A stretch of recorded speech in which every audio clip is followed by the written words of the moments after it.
इसमें इनका क्या है? इसलिए एक समय भी आलस करने लायक नहीं है। ये जो अपना क्षयोपम ज्ञान है वो महाभाग्य से वो त्रिकाली ध्रुव पूज्य गुरुदेव श्री की कृपा से हम सब लोगों को क्षयोपम ज्ञान में आ गया है।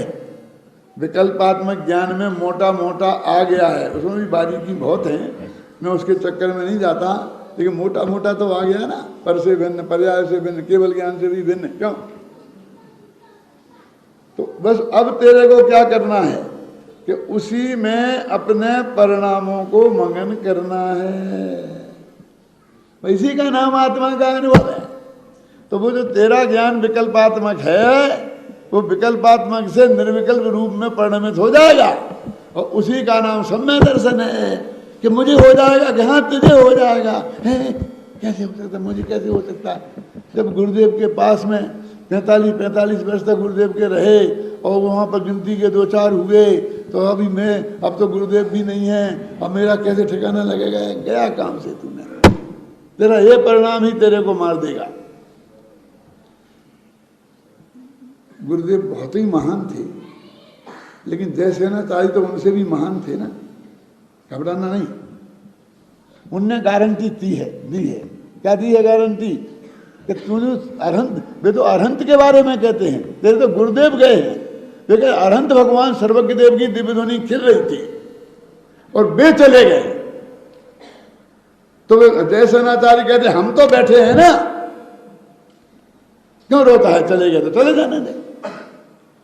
आपको मालूम है अपना सबसे पहला खाद्य मंत्री कौन था? किदवई, नाम सुना था? किदवई आया कुछ ख्याल में? हाँ, रफ़ी अहमद किदवई सबसे पहला खाद्य मंत्री था। जब लोग बार बार कहते थे कि नेहरू जी के बाद कौन, नेहरू जी के बाद कौन, नेहरू जी के बाद कौन, तो उसने एक दिन भरी सभा में कहा था, क्या नेहरू जी के बाद कौन कौन लगा रखा है? मैं संभालूंगा प्रधानमंत्री पद तो तुम लोग नेहरू को भूल जाओगे। नेहरू जी के सामने कहा था। क्या? और खाद्य स्थिति कैसी थी तुम्हें मालूम है? सन 47 में खाने को नहीं मिलता था, एक दाना मुश्किल से, पहनने को कपड़ा नहीं मिलते थे, और उस समय में उसने खाद्य विभाग संभाला। आज क्या दम है खाद्य विभाग संभालने में? क्यों? तुम्हारे शरद पवार है क्या? वो क्या, उसे क्या है? क्या इतना अनाज पैदा होता है कि अमेरिका को भेज दो? अब क्या संभालने में दम है? रफ़ी अहमद किदवई ने जब गांठ में 2 पैसे नहीं थे तब खाद्य विभाग संभाला था। उसने ये कहा था। ऐसे ही जैसे नाचार्य कहते, क्यों भगवान गए क्यों लड़ाड़ा कर गए तो जाने दो, हम बैठे हैं ना। ये अभिमान की बात नहीं है, ये विश्वास दिलाने की बात है। समझ हो गया? लेकिन मुझे भी एक बात कहनी है। छत्र चूड़ामणि एक ग्रंथ है, किनका है? बाजीर सिंह सूरी का। बाजीर सिंह सूरी तो उनकी उपाधि है, उनका नाम था अजित सेन।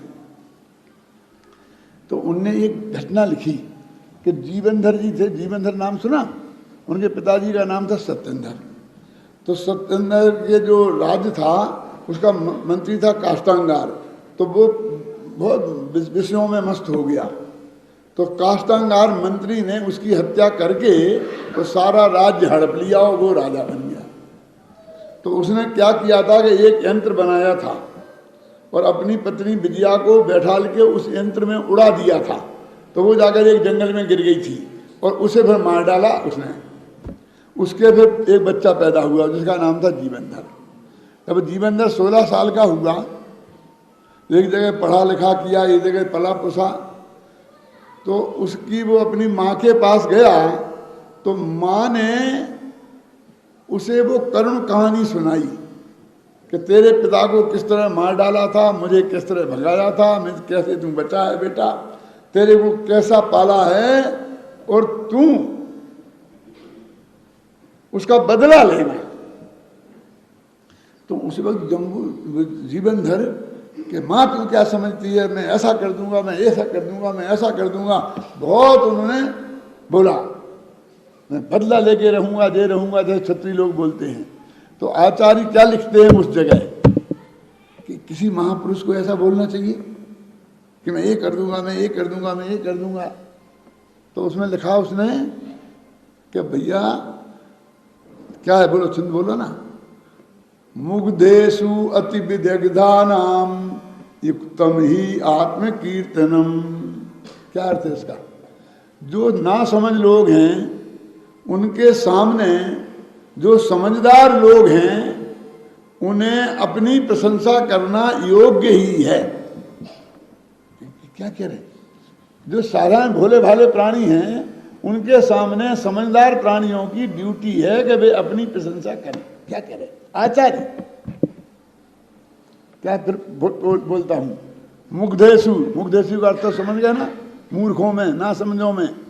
अति विदग्धा नाम, जो अत्यंत चतुर हैं।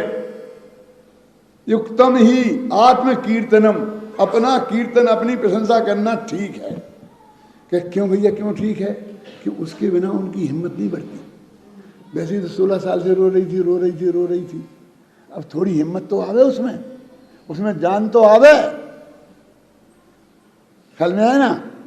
अब उनके जो गुरुजी थे उन्होंने कहा बेटा इधर आओ, पहले प्रतिज्ञा करोगे 1 साल तक तुम कुछ गड़बड़ नहीं करोगे। देखिए क्या हो गया कि वो माँ से कह रहा था ना, मैं ये कर दूंगा, मैं ये कर दूंगा, मैं ये कर दूंगा। ये छोकरा है, मैं 16 वर्ष का, अब भी जाकर के उससे भिड़ जाएगा तो वो मार मुंह डालेगा। ऐसे भी कि 1 साल तक तू कुछ नहीं करेगा, पहले अपनी शक्ति का संग्रह कर, अपने साथी तैयार कर, छोटी सी फौज बना। यानी वो इस हालत में था तो भी उसने प्रशंसा की। तो वो ये कह रहे हैं, तुम्हें हिम्मत दिला रहे कि भगवान चले गए तो क्यों रोते हो, हम मौजूद हैं ना, हम तुम्हें आत्मा बताएंगे, समझाएंगे कि आप और वो कहाँ गंगू तेली और कहाँ राजा वो। अरे भाई नहीं, समो शरण में भगवान तो तुझे लड्डू खिलाते नहीं थे, हाथ में रखकर आत्मा नहीं समझाते थे। वहां भी मुंह से ही समझाते थे और तू कानों से ही सुनता था। यहाँ भी हम मुंह से समझाएंगे और कानों से तुझे सुनना है, और हम वही बात बताएंगे जो समूह शरण में भगवान ने बताया। क्या ये कोई निंदा की बात नहीं है? वो कहते हैं हमारे पास सत्य है, घबराने की क्या जरूरत है। गुरुदेव के प्रताप से हमारे पास ये सत्य तत्व है। गुरुदेव ने अपनी दम पर सारे देश में फैलाया और आज हमारे पास 1000 हाथ खड़े हो गए हैं। क्यों? और वो गांव गांव में जाकर इस तत्व ज्ञान को फैलाएंगे। इसे चिंता की कोई बात नहीं है, वो साधन हमारे पास उपलब्ध है और हम अपना कल्याण में प्रवृत्ति हों। समय सार परमागम का संवर अधिकार चल रहा है। उसकी समापन की 3 गाथाएं हैं, 190, 91 और 92। इन 3 गाथाओं पर अभी अपने यहाँ चर्चा करेंगे।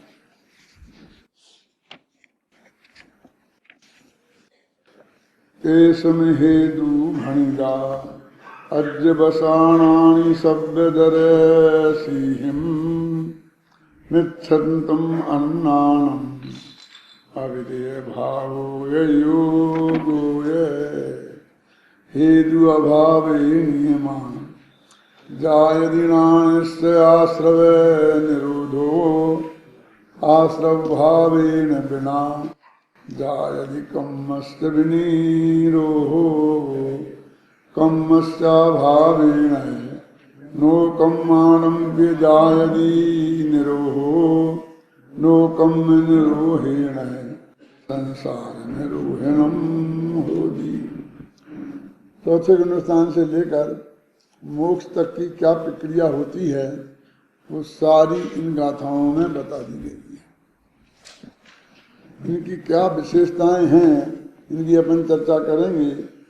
इनका ये जब हिंदी में पद्यानुवाद करते हैं। बोलो भैया, ये अभी तक का जो हमने 3 गाथाएं पढ़ी 189 तक, उनका ये निष्कर्ष है कि बंध का कारण ना तो परद्रव्य है, ना कर्मों का उदय है, ना भगवान आत्मा है।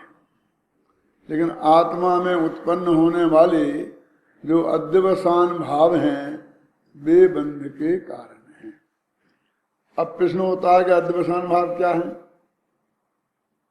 तो नीचे की पंक्ति में लिखा है कि वो अध्यवसान मिथ्यात्व, अज्ञान, अविरति और योग, ये चार बंध के कारण हैं। आप लोग सब स्वाध्यायी हैं, अधिकांश लोग। मैं एक बात पर आपका ध्यान आकर्षित कराना चाहता हूं कि गया कि नहीं गया मुझे पता नहीं। तत्वार्थ सूत्र पढ़ा ही होगा, उसमें बंध के कारण 5 बताए थे। मिथ्यात्व, अविरति, प्रमाद, कसाय और योग। फिर कुंद आचार्य ने बताए तो 4 बताए, एक छोड़ दिया। कौन छोड़ दिया? प्रमाद। मिथ्यात्व, अविरति, कसाय और योग। ये बात ख्याल में है? अब क्या हुआ देखो जरा। अब इसमें एक नया जोड़ दिया और उनमें से 2 छोड़ दिए। स्वाध्याय करने वालों से मैं जानना चाहता हूं कि उनका ध्यान इस तरफ गया कि नहीं गया। देखा ना, मिथ्यात्व, अज्ञान, अविरति और योग, ये 4 लिए। ऐसा क्यों किया?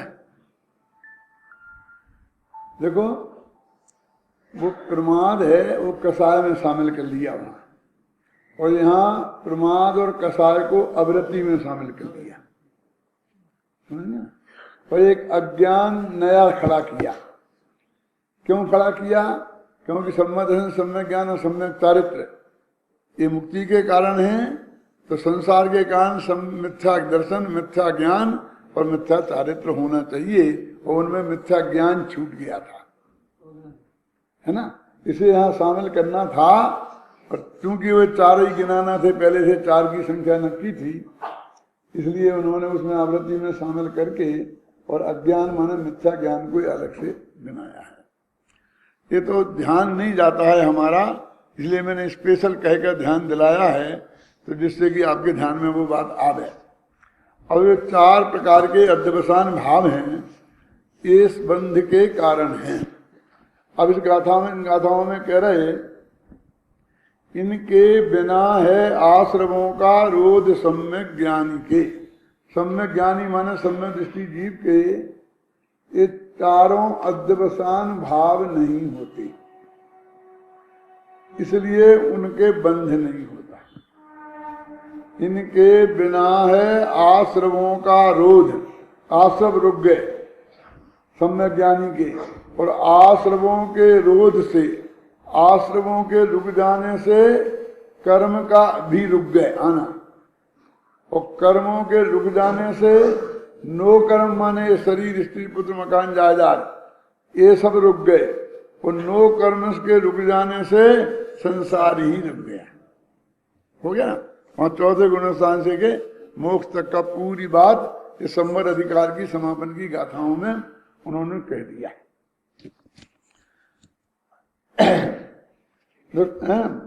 इनके बिना है आश्रमों का रोध सम्यक ज्ञानी के, और आश्रमों के रोध से ही कर्म का भी रोध है। कर्म के अवरोध से नो कर्म का अवरोध है, और नो कर्म के अवरोध से संसार का अवरोध है। अब इसका आत्मख्याति टीका में जो अर्थ किया है, बस बिल्कुल हूबहू दोहरा दिया है, लेकिन एक बात नई डाल दी है। इनने संसार के अवरोध की बात की, और उन्होंने संसार कैसे होता है ये बात भी कह दी कि अध्यवसान भावों से बंद होता है, और कर्म के बंद होने से राग देश होता है, नो कर्म आते हैं, और इस तरह ये सारा संसार बढ़ जाता है। और यदि उल्टी प्रक्रिया चले तो मोक्ष हो जाता है। बस इतना अमृतचंद की टीका में इतना ही अंतर है, क्योंकि मैं चाहता हूं कि ये अधिकार अपना यहाँ पूरा हो जाए, इसलिए इसमें ज्यादा कहने को कुछ है नहीं। इतना जो अंतर है मैंने आपको बतला दिया मूल गाथाओं में और टीका में। अब समझने की विशेष बात यह है कि ये जो भाव अध्यवसान भाव का मतलब समझे ना, ये बंध अधिकार आएगा आगे, उसमें बहुत स्पष्ट शब्दों में कहेंगे, कारमान जबर नासो जग में ना बंधे जीव, बंधे ना कदापि मन बच काय योग सो, चेतन अचेतन की हिंसा सोना बंधे जीव, बंधे नाही पंच इंद्रियन के भोग सो, कर्म सो आबंधे सिद्ध योग सो आबंधे जिन, हिंसा सो आबंधे साधु ज्ञाता विषय भोग सो, इत्यादि के वस्तु के मिलाप सोना बंधे जीव, और बंधे एक रागादि अशुद्ध उपयोग सो। वहां रागादि को अशुद्ध उपयोग कहा और यहाँ अध्यवसान भाव कहा। बात इतनी ही है, हम लोग क्या मानते हैं कि हमने कर्मों ने हमें जकड़ रखा है, तो हम सारा प्रयत्न कर्मों की जकड़न को तोड़ने में लगाते हैं। कर्म हमें दिखाई तो देते नहीं। अब जो शत्रु हमें दिखाई नहीं देगा उस पर आप वार करोगे तो न मालूम किसको लगेगा।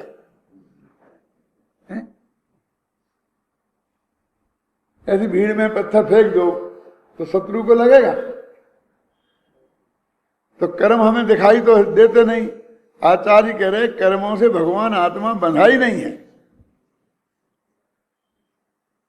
कि कैसे माने। तो वो कहते हैं कर्म सो अबंध सिद्ध। सिद्ध भगवान जहां सिद्धशिला में रहते हैं ना, वहां कारमान बैगनाएं ठसाठस भरी पड़ी हैं। उनके शरीर का जो उनका जो आकार है ना, वो आकार के जहाँ प्रदेश हैं उन्हीं प्रदेशों में अनंत कारमान बैगनाएं भरी पड़ी हैं। यदि कर्म से बनता होता तो सिद्ध भगवान बन जाते। फिर लिखा योग कर्म है, फिर कहते मन वचन काय की चंचलता से जीव बनता है। आप जानते हैं अरहंत भगवान का मन वचन काय जो चंचल होते हैं ना, काय योग, वो हमान तुमसे ज्यादा अनंत गुणा ज्यादा होता है। योग अरहंत भगवान की, और उन्हें बंध नहीं होता। यदि योग से बंधते होते तो हम अरहंत भगवान बन जाते। कि फिर चेतन अचेतन की हिंसा सोना बंधे जीव, क्या कह रहे? अभी तो हम यही मानते हैं अहिंसा धर्म है, किसी जीव को मत मारो, किसी जीव को मत मारो। क्यों? गुजरात में तो जीव दया बहुत चलती है ना। कैसी गजब बात है, कभी सुनी नहीं होगी कि उससे भी जीव नहीं बनता है। क्या कोई उदाहरण है कि हाँ कि हिंसा सो अबंध साधु, एक मुनिराज हैं, वो 4 हाथ जमीन देख के चल रहे हैं कि कोई जीव उनके पैर के नीचे आके मर ना जाए, है ना, शास्त्र की आज्ञा है।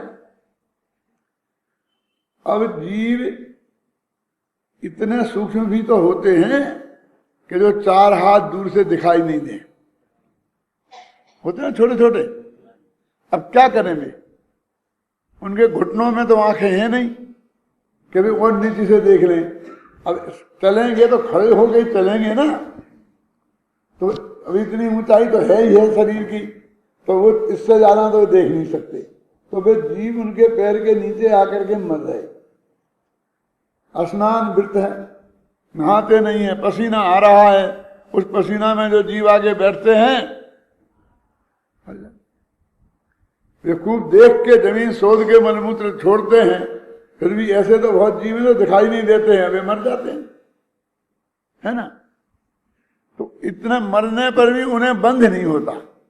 यदि जीवों के मरने से बंध होता तो उन्हें होना चाहिए था। और तुम बिल्कुल बैठे रहो, हिलो ही डुलो नहीं, और एक भी जीव तुम्हारे निमित्त से नहीं मरे तो उन्हें बंध होता है। ऐसा हुआ है कोई जीव? एक भी जीव उसके निमित्त से नहीं मरे। ये है ना सब वैक्रियक देव, अप्रतिघात वाले होते हैं ना। क्यों?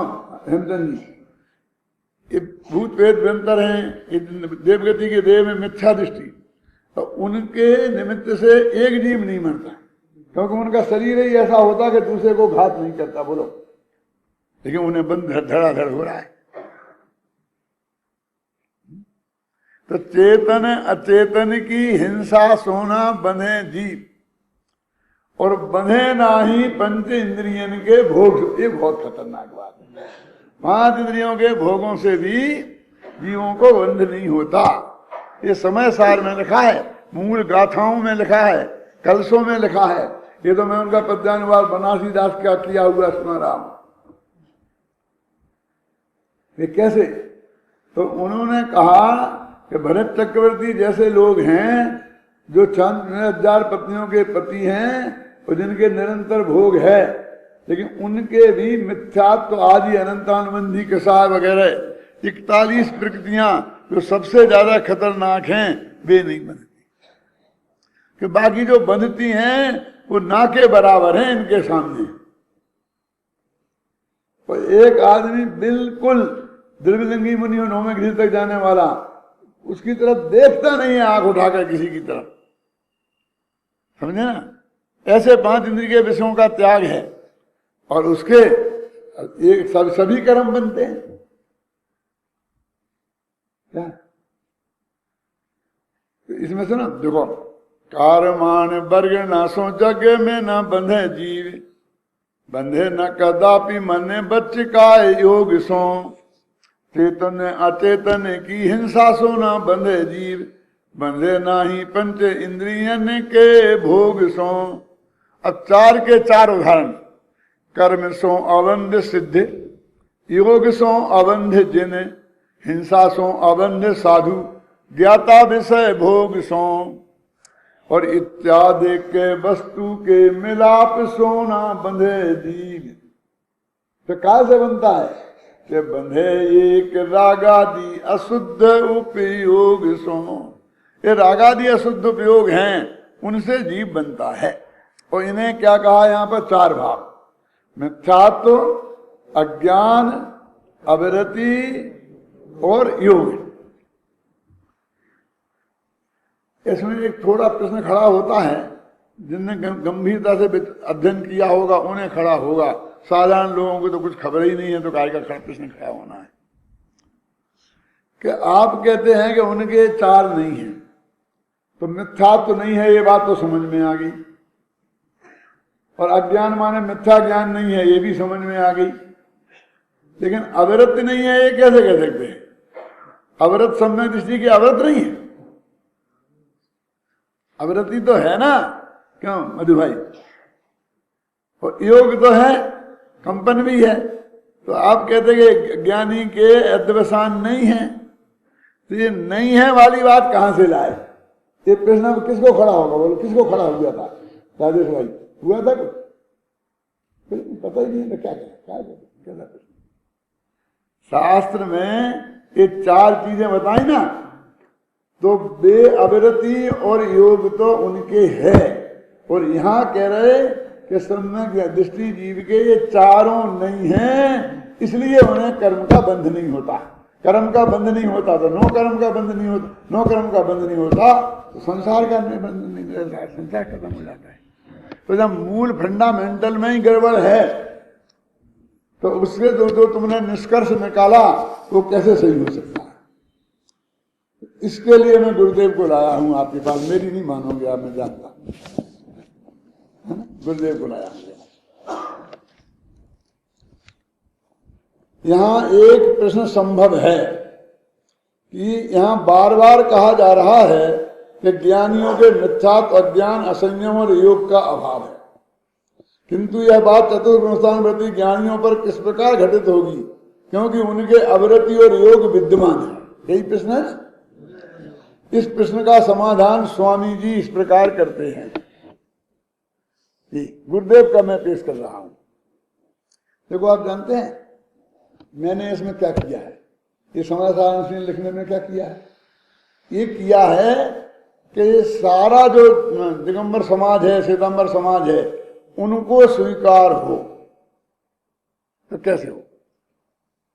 तो जिनकी आचार्य कुंद कुंद में भक्ति है, अमृतचंद्र में भक्ति है, जयसेन में भक्ति है, बनारसी दास में भक्ति है, तो उन्हें तो उनके लिए समझ लो बेसारे उदाहरण दिए। यद्यपि हमारी भी भक्ति कुंद कुंद अमृतचंद में कम नहीं है, फिर भी जब तक गुरुदेव नहीं कहें तब तक हमारा सिर माथा हिलता नहीं है। और हिलता है तो ऐसा ऐसा हिलता, ऐसा ऐसा नहीं हिलता, है ना। इसलिए मैंने हर गाथा में पूज्य गुरुदेव श्री का भी कोटेशन दिया है, और वो तो बहुत है। गुरुदेव ने एक एक गाथा में 20-20 पेज लिखे, और मैं तो आधा 1 पेज ही 2 पेज ही दिए हैं। उनके छांटने में पसीना छूटता है, उनमें से कौन देवे कौन नहीं देवे। तो मुमुक्षुओं को स्वीकार हो, इसके लिए वे सारे गुरुदेव के कोटेशन इसमें मैंने हर गाथा में दिए हैं। और ऐसे लोग भी हैं कि गुरुदेव ने कहा वो हमें मानना ही नहीं, ऐसे है ना, कि जो हिंदू को कहना है मुसलमान को नहीं मानना।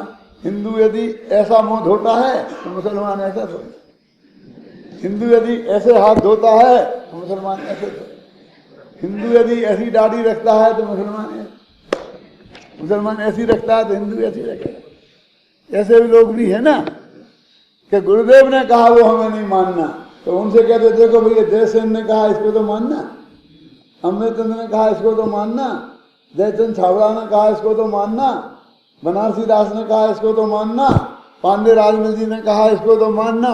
उनके लिए उनका भी कोट दिया। अब कोई रास्ता नहीं है।